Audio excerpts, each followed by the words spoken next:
No, no, no, no, no! Why should I bother be curious and try to understand what's happening here? I don't need it at all.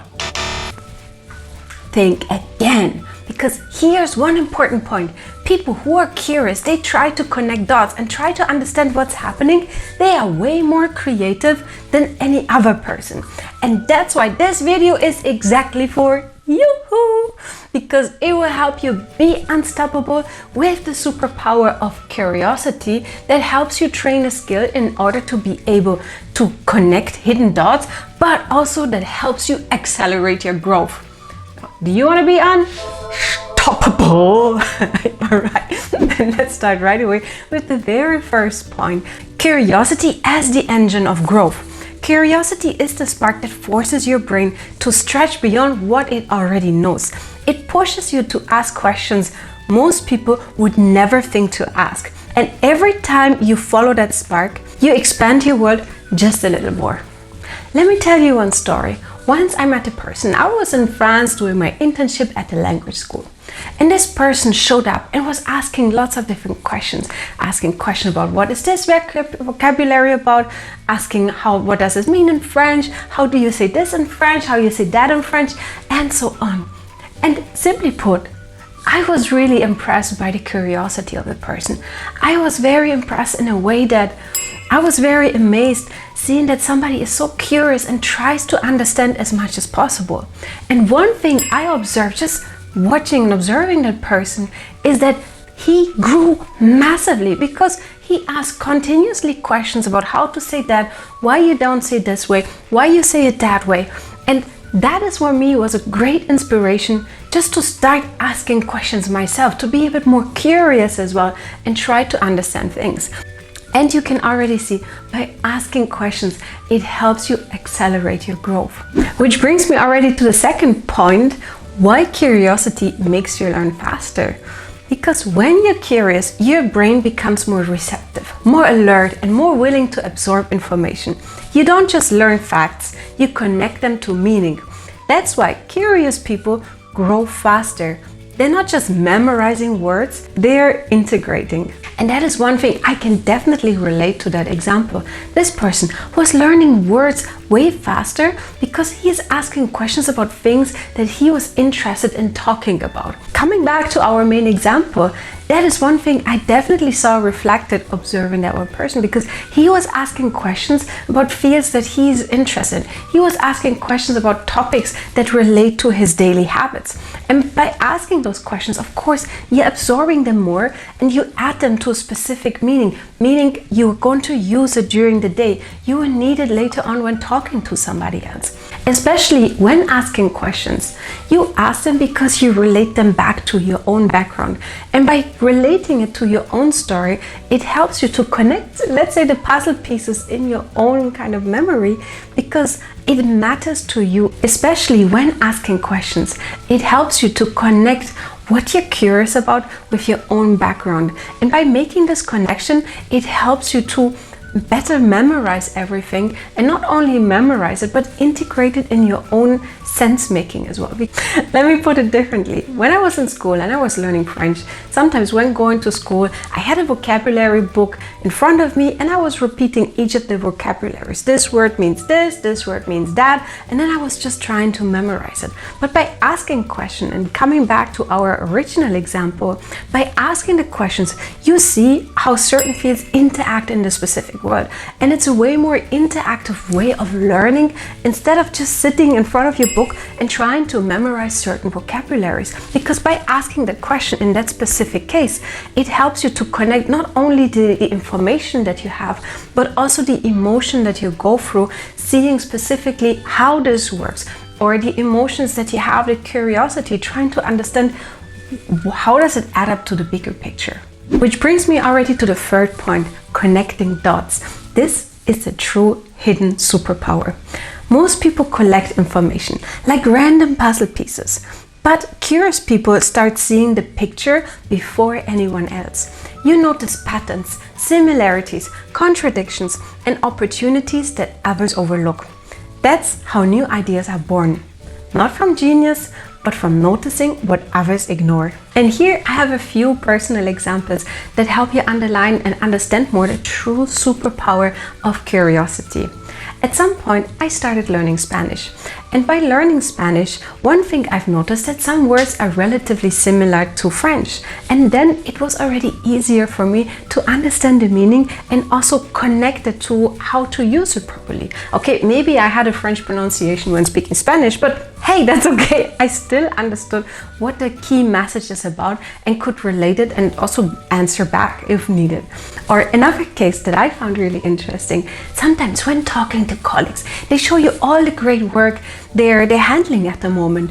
And once a colleague was showing me about how he's using AI in the daily work, how he is using AI to simplify workflows. And that got me thinking that whenever I start working on something, maybe I can use AI or I can use other automation tools to make my work lighter. And here you can already see, by being curious, talking to different people, you can see what is possible, what other ideas are possible, what other solutions are out there. And you can think of it the next time you work on certain flows, certain work yourself. Which brings me already to the fourth point, which is about curiosity makes you original. Originality isn't about inventing something from nothing. No, it's about combining existing ideas in ways nobody else thought of. Curiosity gives you the raw materials and your mind does the remixing. That's why your ideas feel fresh, surprising, and sometimes even ahead of their time. So yes, coming back to the previous example, whenever I start working on something and I feel, okay, this process just feels so heavy, there's so much flow, so much work needed. You need to first do this, then you do this, then you do that, and then you need to follow this step. And by talking to different colleagues, I see how they can simplify work streams or how they work on something completely different, and they learn something important that was very helpful for them. It gets me thinking as well as to, is there something I can use to optimize or simplify my task? Or let me put it completely differently. At some point, I saw colleagues preparing reports with just manually entering data one by one. And the problem is, yes, sometimes it was not reliable, or sometimes you couldn't go back as to what is the specific source. And then I thought about, hey, why don't we find ways to simplify this, to optimize it? And you see something that is a problem, and you remember that people told you about that they could find a way to optimize it. And instead of just accepting the status quo, you say, wait a moment, what if we try something else? And that's how curiosity can help you to see connecting dots, to see connections that nobody else has thought about, and also to come up with solutions that are going to be very helpful. Especially when connecting dots, sometimes it will feel fresh to others because they haven't seen that kind of combination directly. Let me give you another example. Sometimes at work, I see people preferring to use Excel files. They are very good for calculations, but sometimes they use Excel files just to keep track of certain tasks. And the moment I started introducing to them using SharePoint lists, already a lot of things have changed, because from SharePoint lists, you can optimize certain tasks. It has a nice and a clean look. And that already felt very fresh to some people, saying that, wow, this is possible. I can automate it that way. It looks so clean. It looks so nice. I can see who did what. Whoa, this is amazing. And you can see, for you, maybe it might feel, simple, because of course you used it beforehand. But for some other people, this can be something fresh, something new, something outstanding, something they haven't seen before. And that is the true power of curiosity, because one thing you've learned in one aspect, you bring it to something different, and then already it feels new and fresh for others. Okay, then let's move on to point number 5, how to stay curious every single day. You stay curious by asking yourself, why, what if, and how else, in situations where others stop thinking. You stay curious by exploring outside your comfort zone, even if it feels unnecessary, talking to different people. And you stay curious by treating the world like a giant laboratory where everything is connected. And you heard it. Being curious is a very great skill. It helps you to accelerate your growth. And how can you do that? Is instead of just following your same routine every single day, you stay in the same core what you're used to, the same kind of area. No, instead you break out of it. You start talking to colleagues. You see a bit what they're currently working on. What are the latest ideas? What are the latest maybe success stories, or if not even learning points, so that you can also see a bit what has worked for them and what not. Or for example, you learn a new skill, or you start reading a book, you read documentaries. And most importantly, whenever you work on something, never assume that this is the way to go. Always ask yourself, how about, is there something I can improve? Is there something I can simplify? Is there something that might not be needed here? And by asking yourself those questions, you can always see, okay, I think I have an idea. One thing that I've learned in the other part, I can implement. Let me tell you a personal story. At some point, when I started learning more about giving presentations and public speaking, I learned more about how to communicate with others, how to inspire others, how to encourage others, or also how to successfully get your message across. And those skills that I gathered in that field, I could transfer to my workplace. Meaning the next time I had a presentation at work, it felt relatively easy for me because I already practiced all the tons of hours beforehand. And I asked myself more about, how can I try out this? How can I learn more this skill? Or for example, I learned some tools that I could use in my free time, and then I could say at work, yes, just use that. It's super easy, try it out. And you can see, by just trying out something new, it helps you to expand your horizon. It helps you to expand your comfort zone. And of course, let's say your luggage of expertise and experience, because then you can put more on the plate and you have more ways to help out people or to come up with ideas. And you can see definitely here, being curious, trying to understand things and learn more about other people's work, other people's motivations, engagements, etc. is a very great way to grow your own skills, but also to grow in general.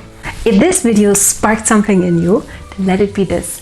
Your curiosity is a gift, and it tries to get you to somewhere way bigger, and it's not random. So just follow it and be curious. Try to explore things, try to understand more things, and definitely enjoy the journey. Hit the like and subscribe button if you want to hear more of those stories, and I'm definitely curious to hear from you which points you like and which point you want to hear more of. Stay tuned. Bye. What about? So think again twice. Think again, think twice. Think twice, not think again. Creative people, curious people are more creative. You mix it up, Louisa. Do again. No. Why should I even care and be about curious? Louisa. They're integrating. And one interesting, especially if you because let's say you're in a bus. Let's say in your bus. That was my story, not your story. Another example is, for example, when you